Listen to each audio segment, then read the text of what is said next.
আমিন সাহেব, আপনি একজন গুণী ব্যক্তি, এটা বলার কোনো অপেক্ষা রাখে না।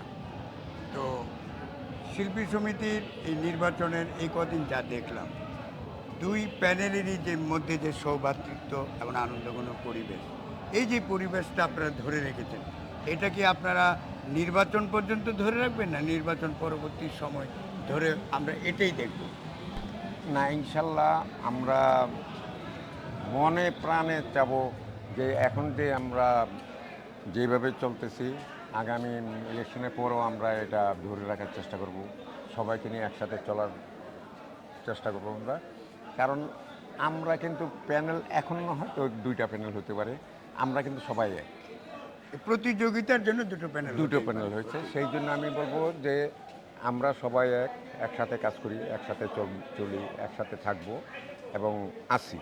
আচ্ছা, এখন আনমোল ভাই, আমি যেটা বলতে চাচ্ছি, আপনি চলচ্চিত্র একটা লম্বা পথ আপনি পাড়ি দিয়েছেন। আমিও আপনার পাশাপাশি ছিলাম, সেই পথটা ধরে এসেছি। এই পথে আপনি যেভাবে এগিয়েছেন, সেইভাবে আমাদের যে শিল্পী সমিতি, আপনাদের যে শিল্পী সমিতি এবং পরিচালক সমিতি বা বিভিন্ন সমিতি আছে, আমাদের ক্যামেরা অ্যাসোসিয়েশন আছে, সব কিছু মিলিয়ে সমন্বয় করে আমরা আজকে যে আমরা একটা কালো আঁধারের মধ্যে পড়ে আছি, আমাদের চলচ্চিত্র পিছিয়ে আছে, এই ব্যাপারে আপনার ক্যাবিনেট এবং আপনি ক্যাবিনেটের মস্তিষ্ক হয়ে এই চলচ্চিত্রের জন্য এবং এই শিল্প সংস্কৃতির জন্য আপনার সমিতির জন্য আপনি কী করতে পারেন, কিছু পরিকল্পনার কথা আমরা জানতে চাই। না, আপনি মনে করেন যে আমাদের সমিতি একা বলতে কোনো নেই। আমরা চলচ্চিত্রে সবাই এক। জি। আমাদের যেই সংগঠনগুলি আছে, আজকে মনে করেন যে পরিচালক সমিতি আছে, প্রযোজক সমিতি আছে, হল মালিক হ্যাঁ, সমিতি ১৯টি আছে, সমিতি আছে 19টি এখন। সমিতি আছে। সেই 19টি সমিতি যদি না আমরা একসাথে কাজ করি, তাহলে কিন্তু আমাদের সব সমস্যার সমাধান হয়ে যায়। আমরা শিল্পী সমিতি একা কখনোই সম্ভব না। এটা সবাইকে মিলিতভাবে যদি আমরা কাজ করি, ইনশাল্লাহ আমাদের এটা কখনোই মিস হবে না। সবসময় এই কাজটাই আমরা করি। আচ্ছা, যাক আরমান ভাই, আপনার কাছে আমি আরেকটা প্রশ্ন রাখবো, সেটা হলো, মনে করেন ক্যাবিনেটের ২ ক্যাবিনেট মিলিয়ে আমি বলছি কথাটা, সেটা হলো যারা পাশ করে আসবেন, চেয়ারে বসবেন, সমিতির স্বার্থ রক্ষণ করবেন, চলচ্চিত্রের স্বার্থ সংরক্ষণ করবেন, চেয়ারের বাইরে যারা চলে যাবে বা থেকে যাবে, তার মধ্যে যেই হোক, যে কোনো মেম্বারই যারা প্রার্থী হয়েছে, বাম। তখন কি সেই মানসিকতা নিয়েই কাজ করবে সম্মিলিতভাবে? এটা আপনার কাছ থেকে একটু জানতে চাইছি। না, এটা আপনি আমার থেকে আপনি ভালো বুঝেন যে আমার চলচ্চিত্র চলচ্চিত্রে আজকে প্রায় 50-51 বছর হয়ে গেছে। জি।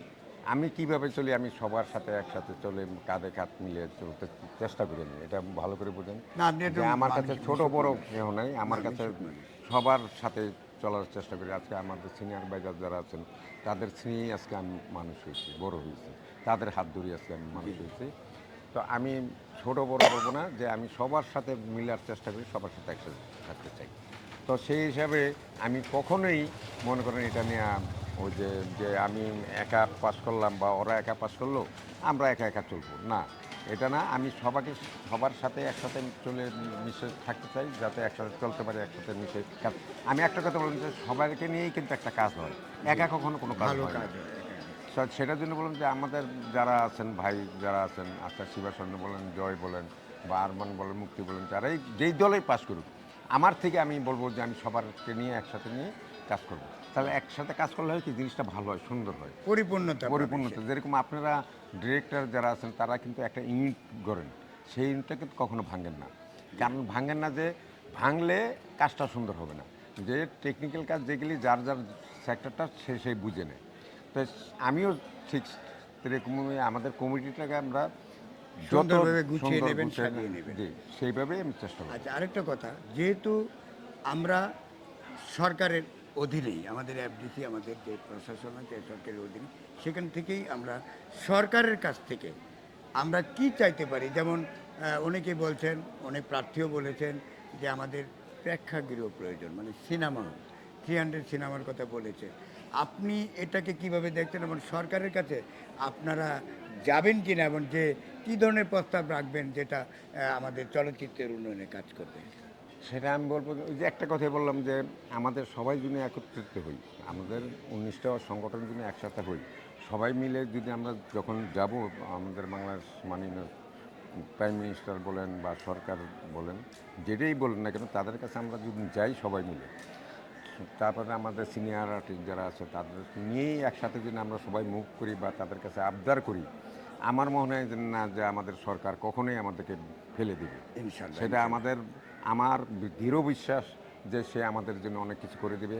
কারণ আমি ছোটোবেলার থেকেই এই এফডিসিতে যখন নাকি আমাদের মরহুম জিয়াউর রহমান যখন এসেছিলেন, তখন কিন্তু এই এফডিসিতে ডেভেলপ করার জন্য সে না এসেছিলেন, না উনি যথেষ্ট যেটা নাকি করেছেন। আমাদের বাংলাদেশকে চিনানোর জন্য, ফিল্মকে ইন্টারন্যাশনাল করার জন্য কিন্তু সেই চেষ্টা করছে। আচ্ছা, তার হাত ধরেই কিন্তু আমাদের এখানে এই জাতীয় চলচ্চিত্র পুরস্কার এটা উনি প্রবর্তন তিনি করেছেন। করেছেন, নতুন করে করেছেন বাচ্চাদের জন্য। হ্যাঁ, টেলিভিশনে উনি যথেষ্ট উনি অবদান রেখেছেন। যথেষ্ট করেছেন, যেটা নাকি ডেভেলপ করার জন্য, যেটা নাকি আমাদের আর্থিক যাতে আসে সেই জন্য সে কিন্তু সবসময় কাজ করে গেছে। অনুদান প্রথাটাও বোধহয় উনি করেছিলেন, মনে সব হয় কিছুই সম্ভবত। ওখান থেকে করে গেছেন।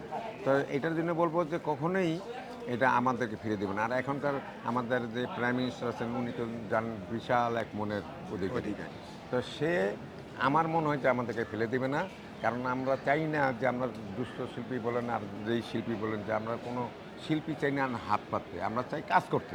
আচ্ছা, যাই হোক, আমি আরমান সাহেবের কথার উক্তি ধরে সরকারকে বলছি, প্রধানমন্ত্রীকে বলছি যে আপনি আমাদের পাশে আসুন, আমাদের পাশে থাকুন, আমাদের চলচ্চিত্র উন্নয়নে সহযোগিতা করুন। আচ্ছা, সর্বশেষ একটা কথা আপনি ভোটারদের উদ্দেশ্যে কিছু বলুন আরমান ভাই। আসসালামু আলাইকুম। আজকাল প্রিয় ভাই ও বোন যারা আছেন ভোটার, ভাইদেরকে বলবো, বোনদেরকে বলবো যে আমি ইলেকশন দাঁড়াইছি আরমান মুক্তি প্যানেল। আমার প্যানেলকে আপনারা ভোটটা দিবেন, জয় হবে। কারণ আপনাদের পাশে সারা জীবন ছিলাম, আপনাদের হাতে মানুষ হয়েছে, আপনাদের সাথে থেকেই চলেছি আমি, একসাথে কাঁধ মিলে চলেছি। আমি চাবো সারা জীবন যতদিনে আমি বেঁচে আছি, জয় এখানে। হার জিত থাকবেই, হার জিত একদম থাকবে। আমি হেরে গেলেও আছি আপনাদের সাথে, জিতলেও আছি আপনাদের সাথে, একসাথে থাকবো। আরমান কখনোই কাউকে ভুলবে না। আমার সারা জীবনের শ্রম আমি এখানে দিয়েছি, সব কিছু করেছি। আল্লাহ তাআলা আমার অনেক ভালো রেখেছে, যাতে আপনারাও হেল্প করতে পারি সেটাই দোয়া করবেন আমার জন্য। আমাদের প্যানেলকে ভোট দেবেন, আরমান মুক্তি প্যানেলকে ভোট দেবেন, এটাই আমি আশা করবো আপনাদের কাছে। আসসালামু আলাইকুম। ওয়ালাইকুম আসসালাম।